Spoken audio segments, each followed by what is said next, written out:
pojďte se s námi podívat na montáž vysokonapěťové koncovky. Nejprve odstraníme vnější plášť kabelu. Pokračujeme sejmutím textilní pásky a odstraňujeme měděnou folii.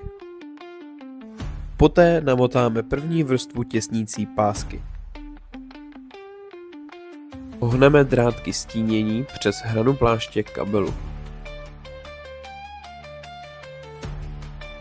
A navineme druhou vrstvu těsnící pásky. Zkrátíme kabel na požadovanou délku a natřeme vazelínou. Seřízneme vnější polovodivou vrstvu.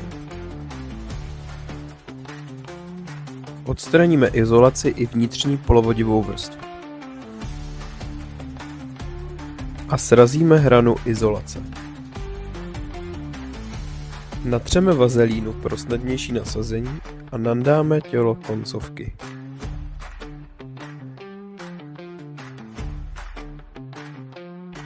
Nalisujeme kabelové oko.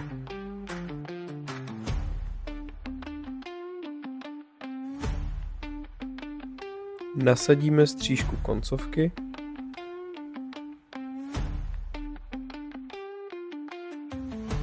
a dokončíme stínění.